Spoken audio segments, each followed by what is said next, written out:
Roses. C'est après les infos.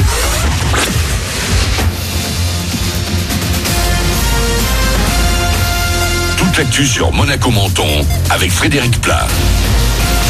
Bonjour, avec le lever du jour, c'est un ciel tout bleu qui va s'offrir à nous, mais il va avoir tendance à se voiler au fil des heures, ou alors ce sont les nuages qui feront parfois de l'ombre au soleil.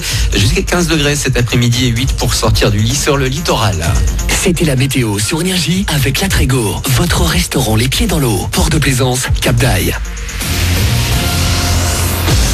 La 20e journée de Ligue 1 en une ce matin, elle s'est achevée hier sur un nul 3 partout entre le PSG et Monaco au Parc des Princes. C'est la première fois que Paris encaisse 3 buts dans un match depuis le début de cette saison. Écoutez le gardien des Rouges et Blancs, Benjamin Lecomte. Bon, c'est pas le score qui fait que le match était intéressant. Je pense que le contenu des deux équipes a été très bon aujourd'hui.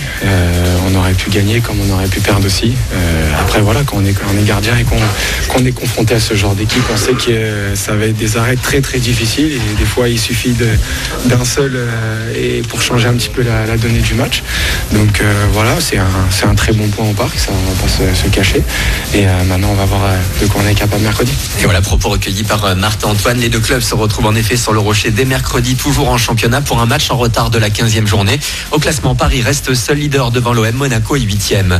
40e jour de grève à la SNCF, le trafic s'améliore malgré tout ce lundi, quasi normal en heure de pointe ce matin à la SNCF donc, 85% le reste du temps entre Vintimille, Menton, Monaco vers Nice, Cannes et Grasse, 75% de train vers Marseille, trafic quasi normal pour les TGV.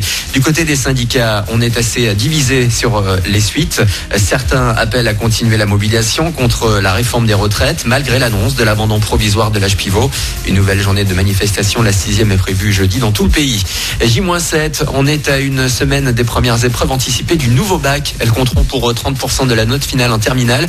Le problème, c'est que rien ou presque n'est prêt selon plusieurs syndicats de profs qui demandent un report. Sujet inadapté, grille de correction complexe, matériel manquant, il reste du boulot apparemment. Ils se sont retroussés les manches pour la bonne cause. Des élèves mentonnais ont organisé une opération éco-citoyenne ce dimanche sur les plages des Sablettes et Faussans. Ils ont rempli beaucoup de grands sacs poubelles pleins de déchets. Le maire de la Cité du Citron a salué cette initiative. Merci à eux. En France, on a les Energy Music Awards. Aux États-Unis, ils ont les Grammy Awards. Et en Angleterre, ce sont les Brit Awards. La cérémonie british aura lieu le 18 février.